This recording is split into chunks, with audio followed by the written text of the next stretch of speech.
자기가 감당이 안 되는 사람이니까 그냥 내 자본을 잃더라도 이 빚의 부담감에서 벗어나기 위해서는 마이너스 P로라도 팔아야 되는 거죠. 분양가보다 낮게라도. 이번엔 혼란의 분양시장 관련 얘기를 해보겠습니다. 정부의 이제 둔촌주공 살리기라는 정책, 이제 규제 완화를 그때 마침 내놨는데 결국 둔촌주공 분양에 좀 영향을 많이 줬다고 봐야 될까요? 그러니까 사실은 뭐 실수요자들은 여전히 고민을 했을 것 같고요.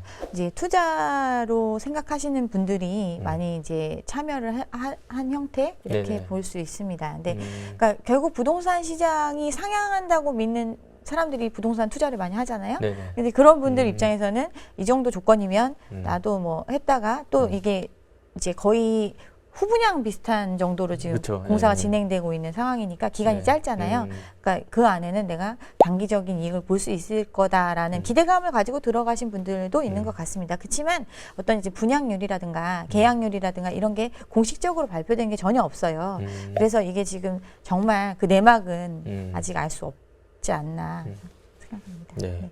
뭐 건설사들이 뭐 분양할 때 보통 이제 많이 홍보 수단으로 이제 쓰는 단어가 이제 완판. 네. 뭐 이제 뭐 어디 완판됐다 이러면 되게 좀 느낌이 확 오잖아요. 그쵸. 근데 이게 이제 좀 그런 표현을 쓰는 속내는 좀 어떻게 봐야 될까요? 네. 그러니까 완판이 됐다 그러면 네. 우리가 품절 그러니까 어떤 인기 상품이 품절됐다 그쵸, 그러면 예. 못 산 걸 굉장히 후회하는 심리가 예, 막 그런 또, 심리가 예, 심리를 자극할 수 있잖아요. 그래서 분양이 완판됐다라고 선언을 하는 이유는 이 상품이 이 아파트가 정말 시장에서 굉장히 상품성이 있다. 또 많은 사람들이 이걸 갖기를 원한다라는 걸 보여주는 효과가 있거든요. 네네. 그래서 이제 완판 선언을 하는 거거든요. 근데 사실은 이게 뭐 계약률도 밝혀지지 않고 완판에 대해서 뭐 이거 안 하면 안 밝히면은 무슨 뭐 처벌이 있거나 이런 건 아니니까 네. 뭐 완판 됐다고 해도 뭐 99% 분양 완료 이러고서는 네네. 이제 몇 개씩 더 파는 경우도 있잖아요. 그러니까 뭐 오히려 이제 다음 단계의 마케팅으로 접어드는 뭐 그런 방법의 일환이라고 볼 수 있습니다. 그러니까 뭐 계약을 사실은 당장 능력이 안 되시는 분들도 계약하는 경우도 많이 네, 있잖아요. 네, 이게 네. 뭐 그 가면은 이제 홍보 요원들이 굉장히 많이 이제 설명을 그쵸, 하면서 네. 이거를 안 하면 진짜 후회한다 막 이러니까 덜컥했다가 감당 안 되시는 분들 이제 포기하는 경우도 있고 그러면 이제 알선 해가지고 이제 선착순도 끝나고 이제 뭐 관계자들이나 뭐 이렇게 아름아름 또 팔기도 하고 그러거든요. 그래서 네네. 이것만 믿고 이게 정말 괜찮다? 뭐 이렇게 생각하기는 좀 어려울 것 같습니다. 지방에서도 이런 일이 네네. 있었잖아요. 네. 다 완판됐다는 말을 듣고 이제 부랴부랴 갔더니 때마침 몇 개가 남았다. 그래서 불안한 마음에 계약을 마케팅 했는데 수단이구나. 네, 입주할 때 보니까 뭐 빈집이 절반 이상이고 뭐 이런 상황. 그 계약률이라는 거는 보통 이제 언제쯤 공개가 되나요? 나중에는? 네. 아니면 계속 그냥 비공개인가요? 가는 거죠. 이런 식으로. 뭐 아니 분양이 끝나도 의무가 있는 건 아니니까. 공개하는 의무가 네. 없구나. 네.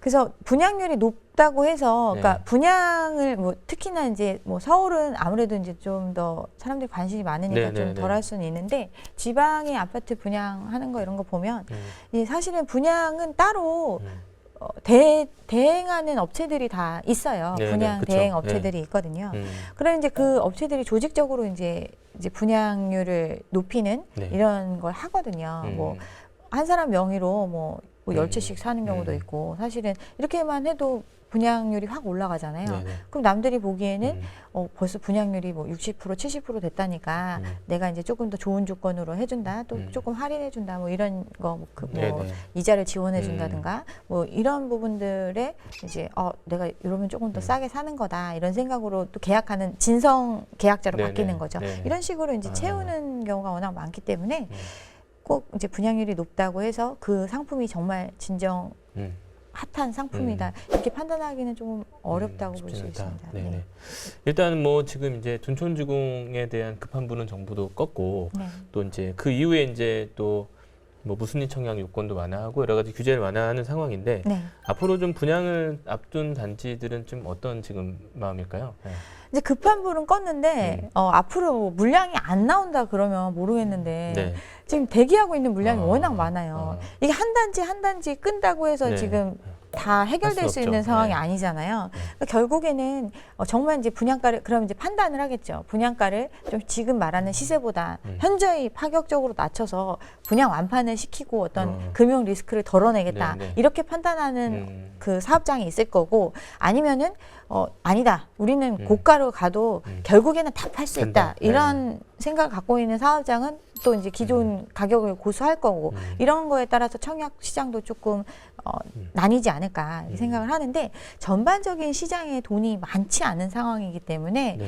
이게 전부 다 소화되기는 어렵지 않을까. 그래서 사실은 이제 지금 미분양 물량이 늘어나고 있는 추세고 네. 또 정부도 이 미분양 물량이 지금 굉장히 뭐 위험한 수준은 아니라고 얘기는 하지만 네. 벌써부터 막 대책을 내놓는 이유가 음. 너무 자명한 결과이기 아. 때문에 이렇게 행동하고 있는 거라고 저는 생각합니다. 네. 그 미분양 지금 늘어나는 게 그 지금 말씀하신 대로 진짜 그런 좀 논란이 있는 것 같아요. 이 정도면 네. 감당할 수준이다. 아니면 좀 위험한 수준이다. 네. 이제 그런 논란들이 있는데 정부가 행동하는 걸 보면 어느 정도 좀 분위기를 좀 볼 수 있다 이렇게 봐야 되나요? 그러니까 정부가 예상하고 있는 그 미분양의 위험 수준이 7만 가구라고 하잖아요. 네네. 7만 세대 정도를 기준으로 그거보다 넘어가면 이제 위험하다 뭐 이런 얘기를 하는데 미분양이 많이 쌓일 걸로 예상을 지금 하고 있는 거죠.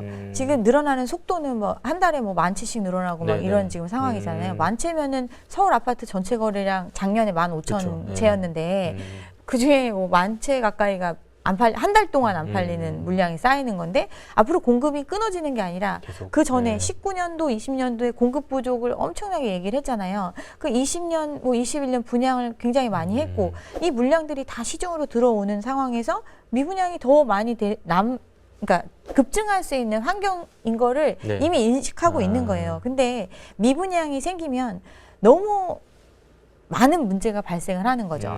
그러니까 미분양이라는 거는 이제 PF 시장의 부실 문제가 지금 굉장히 불거지고 있잖아요. 네네. 그러니까 PF라는 게 어떤 프로젝트의 사업성만 보고서 돈을 빌려주는 금융 형태가 PF인데 PF의 끝은 이 돈을 다 갚아내고 내는 데 있잖아요. 그 돈을 갚아낸다는 거는 분양을 통해서 돈이 일정 부분 들어와주는 네네. 수입이 발생해야지 가능한 일인데 미분양이 난다는 거는 그 예상했던 수입보다 훨씬 적은 양만 들어온다는 뜻이거든요. 그러면 이게 금융시장에 어떤 부담으로 작용할 수밖에 없는 거죠. 네. 그럼 이게 돈을 빌려준 많은 대주단들도 있을 거고 금융기관 얽혀있는 금융기관들도 있을 거고 여기에 보증을 선 건설사들도 굉장히 많이 있고 이런 리스크가 커지니까 이런 문제를 해결하기 위해서는 사람들이 분양을 받아줘야 되는 거죠. 그러니까 기업의 어떤 부실 문제를 가게한테 좀 전가시키는 네. 그런 지금 정책을 하고 있습니다. 네. 그렇구나. 지금 이제 말씀하셨듯이 미분양 문제가 좀 심각한데 네. 또 분양가는 계속 오르는 그런 상황이라고 얘기를 하고 있는데 이게 좀 그러면 더 악화되는 쪽으로 가는 걸까요? 네. 그러니까 요즘에 기사가 많이 네. 나오는 게 네. 시장은 얼어붙어도 분양가는 앞으로 계속 오른다. 뭐 이런 얘기가 맞아요. 진짜 많이 네, 나와요. 네. 그 이유가 네. 이제 인플레이션이 있으니까 물가가 올라가는 상황에서 뭐 원가도 원자재 값도 오르고 인건비도 오르고 뭐 그 표준형 건축비도 그쵸. 그래서 올라갔고 네. 그렇기 때문에 분양가는 더 올라갈 수밖에 없다. 이렇게 얘기를 하면서 지금 사람들의 불안을 자극하고 있는데 네. 저희가 이제 분양가 상한제 관련해서도 제가 예전에 설명을 드리긴 했었는데 네네네. 결국에는 땅값 플러스 건축비잖아요. 분양가라는 게. 땅값은 부가가치가 없는 거잖아요. 땅은 그냥 원래 그냥 가격인 그쵸. 거잖아요. 네. 그러면 이게 땅값이 근데 분양가에 차지하는 비중이 엄청 높아요. 그러니까 지방에서 그 분양하는 아파트는 뭐 1,000만 원에 분양하면 서울에서 5천만 원에 분양하는 이유가 건축비의 차이 때문에 그걸 땅값 분양하는 건 때문이구나. 아니잖아요. 네. 대부분의 가격이 땅값에 있다고 볼 수 있는데 그러면 경기가 안 좋아지고 이 가격에 물건이 안 팔리면 땅값에 대한 그 가격 가치가 떨어질 수밖에 없는 거고 그럼 분양가가 내려가는 거거든요. 아무리 건축비가 올라가더라도. 근데 이제 지금은 이 부분만 부각을 시키는 거죠. 땅값이 그렇게 내려갈 리가 없다. 건축비가 올라가니까 분양가 계속 올라갈 수밖에 없다. 이건 근데 뭐 파는 사람 입장에서는 무조건 비싸게 팔아야지 되니까. 왜냐하면 이 사업을 하면서도 다 돈을 빌려서 사업을 해왔는데 네. 금융비용은 훨씬 많이 올라갔잖아요. 그러니까 여러 부분에서 기존에 계획했던 것보다 비용적인 측면이 올라가 있으니까 네. 받을 수 있으면 더 많이 받기를 원하고 그런 기준으로 분양가를 책정을 하겠죠. 그렇지만 시장에서 소화가 안 되는 거니까. 네네. 그래서 아까 말씀드린 것처럼 어떤 사업장은 이런 것들을 최소화하고 내가 먹는 이익을 줄이는 한이 있더라도 이 사업을 이제 종결시키겠다 이런 입장으로 가는 사업장은 분양가를 낮출 것이고 네네. 그렇지 않은 데는 이제 분양가를 고수하겠죠. 네. 그런 면에서 보면 분양가가 무작정 오른다는 얘기는 좀 다른 얘기네요. 네, 조금 다르게 보셔야 될 것 같습니다. 올려놓은 분양가에도 안 팔리면 할인 분양할 수밖에 없거든요. 네. 네네. 알겠습니다. 지금 이제 뭐 미분양도 그렇지만 이제 준공된 아파트 입주가 또 안 돼서 문제인데 네. 뭐 기존 집은 또 안 팔리고 또 세입자는 구하기 어려워서 또 입주가 안 되는 상황이 있잖아요. 이런 상황들은 좀 언제까지 갈까요? 계속 가겠죠. 이 상황은. 그러니까 준공된 아파트가 네. 입주가 안 되는 이유가 기존 집이 안 팔려서 그다음에 세입자를 구하지 못해서 이게 가장 큰 사유거든요. 네네. 기존 집이 안 팔려서 이 얘기는 돈이 없다는 뜻이죠. 아, 기존에 내 자산을 처분해서 네. 그 돈을 마련해서 새 집으로 들어가야 그쵸. 되는데 네. 그 길이 막힌 거고 세입자가 안 구해진다는 거는 나 대신에 이 돈을 내주고 잔금을 들어와서 치러줄, 잔금을 네. 치러줄 사람을 못 구했다는 뜻이거든요. 이 얘기는 이걸 분양받은 사람들이 이 대금을 자력으로 치를 지금 능력이 없는 거죠. 네. 그럼 그 사람들이 어디서 돈을 마련해야 되는 거잖아요. 이 문제는 나라가 해결해 줄 수 있는 문제는 아닌 거죠, 사실은. 네.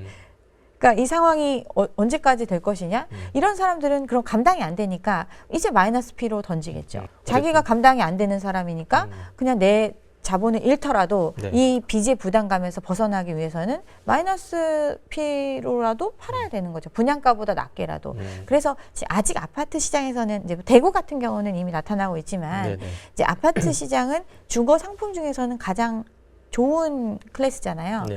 근데 이제 아파트 대체 상품으로 분양했던 것들, 오피스텔, 뭐 도시형 생활주택 뭐 이런 애들 있잖아요. 네네. 그런 애들은 지금 다 마이너스 P를 보이고 있거든요. 그러니까 이제 결국에는 이들이 조금 정리가 되고 나면 이제 그걸 마이너스 P를 주고라도 사는 사람들, 네. 이런 사람들은 이제 이걸 감당할 수 있는 사람들로 바뀌는 거니까 그런 상황이 이제 지고 나야 이 지금 미입주 문제나 이런 것들이 좀 해결될 수 있지 않을까. 한동안은 좀 이런 문제가 계속 좀 될 수밖에 없겠네요. 이게 그쵸. 해소될까지는. 네네.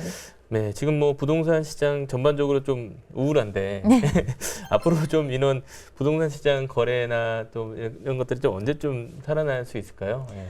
그러니까 시기적인 문제도 중요하지만 결국은 가격이 저는 문제라고 생각을 합니다. 네. 거래량이 살아나려면 사람들이 살 수 있는 가격 수준으로 내려와줘야 거래량이 살아나는 거거든요. 네네. 그러니까 그게 투자자가 됐든 실수요자가 됐든 이 가격에 대해서 내가 감당할 수 있는 정도의 수준까지 내려오지 않으면 거래량은 뭐 일부 소수의 움직이는 거래량은 있을지언정 네. 전반적인 거래량이 살아나기는 쉽지 않다.